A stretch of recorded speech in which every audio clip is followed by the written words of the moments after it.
When the newest edition of Time magazine hit the stands, the public dialogue over breastfeeding hit a fever pitch.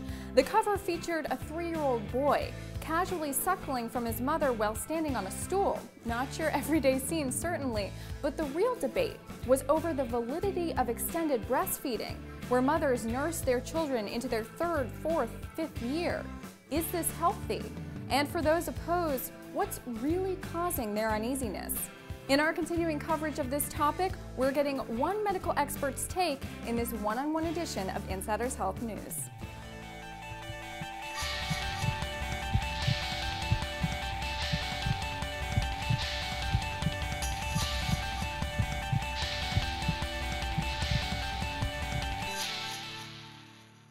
To discuss the issues broached by the recent Time magazine article, Are You Mom Enough?, we have on the phone Dr. Fran Walfish, leading Beverly Hills child and family psychotherapist and regular contributor to Parents Magazine, NBC Nightly News, CNN, and Women's Day, among others. Dr. Fran, thank you so much for being on the show today. I know this editorial struck a chord with you.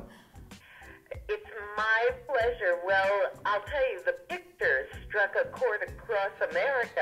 Oh, absolutely. I think they were aiming for that shock and awe, but it is good that it got the dialogue going. Absolutely, they succeeded. Yeah, absolutely. So maybe you could help us set a context here. The article discusses Dr. Bill Sears' concept of attachment parenting. So based on your understanding of this method, what type of parenting approach does this entail? Well, my understanding of attachment parenting, as Dr. Sears thinks of it, is really submitting to any direction and demand the child wants. And, given the first 6 months of life, I'm in agreement, in full agreement. But once a child turns age 6 months, we as the experts believe the child's stomach is large enough for the child to hold food through the night, and it's a parent's first opportunity to set reasonable boundaries. Why are reasonable boundaries important? Because they give the child coping skills. They exercise coping skills for self-soothing, for learning how to manage letdowns and disappointments that are inevitable in life. And it has to be done without direct skin contact. That's where I disagree with Dr. Sears. He is an advocate for long-term breastfeeding and skin contact with the mom. And my pitch to your listeners and to you is that fosters a dependency in children. And my approach is to really foster autonomy and independence. The key is for children to learn to wrestle with that unpleasant feeling in the presence of a supportive parent. I'm not suggesting parents leave or abandon the child alone to cry it out. I'm saying be a silent, disengaged, non-skin contact parent who can support the child through it, but help the child learn to master calming themselves down without the dependency of mom's skin.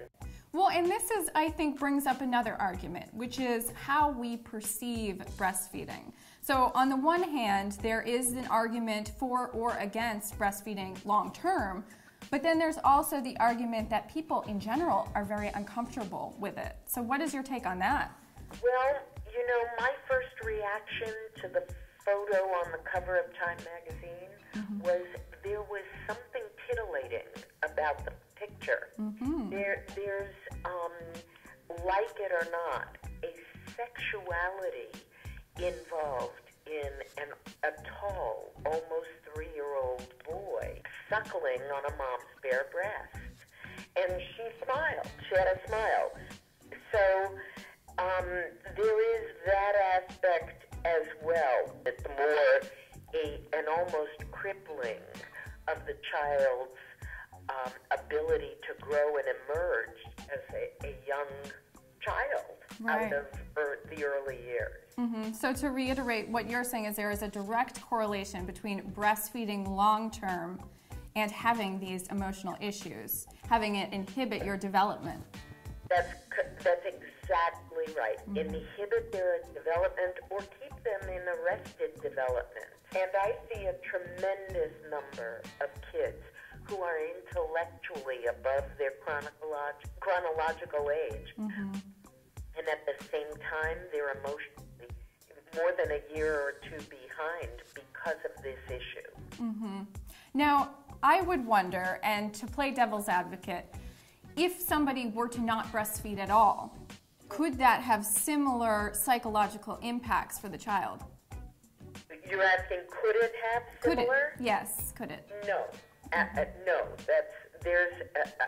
Forgive me, but there's no correlation to that. Where there is a correlation is there are a number of moms who either choose to not breastfeed or were not able to. The only parallel is if the mother who is bottle feeding her child extends it into the third and fourth year, then there's a correlation of keeping your child developmentally arrested. Right. That would be a parallel. But for a mom who doesn't breastfeed, it's in a way kind of apples and oranges. And this might be something that you can speak to as well, but we often talk about the psychological impact on the child. But I have to imagine that there is something in the mother that also wants to prolong this breastfeeding process when it comes to people like the mother featured in Time magazine. Kim, that's right on. That's absolutely right on. And here are some of the possible options.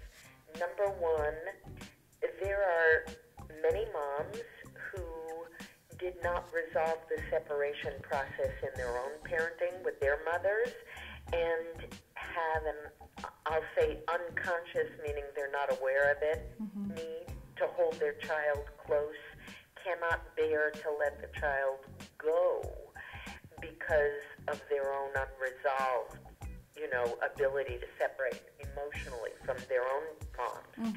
And so that would be one reason. Another reason is keeping up with the Joneses. There's so much press about the value of breastfeeding, and there's a lot of competition and rivalry among parents. And some, want to do it, be the best for as long as possible. Absolutely. Well, I should also mention that Dr. Fran is the author of the book, The Self-Aware Parent, Resolving Conflict and Building a Better Bond with Your Child. So taking from your lessons in this book, what are your top tips, Dr. Fran, for parents when it comes to raising healthy, happy children? I think the first prerequisite is to always be kind and nice to your child. That's so important, and a lot of people are so busy booking calendars with extra appointments and extracurricular activities. They are short with their kids. Being nice is much more important than taking an extra art class. Yeah. And parents, do not strive for perfection. Perfection does not exist. We must embrace our own flaws so that we can be good enough and then accept the flaws or shortcomings in each one of our children. And look at the children as individuals, not one lump sum. Each one of your kids will need something uniquely different. Another pitfall is power struggles. So parents, don't get caught in power struggles. Never engage in negotiating and bargaining or deal-making with your kids. They're king of that. Yeah, but Mom, you hear it all the time. And to be a good parent, I think parents have to do two things at the same time. They need to be comfortable balancing love and nurture with setting and holding limits and boundaries. Parents know all the right things to say, but what they do not do is have an action plan for following through. Absolutely. Also, listen to your kids when they talk to you.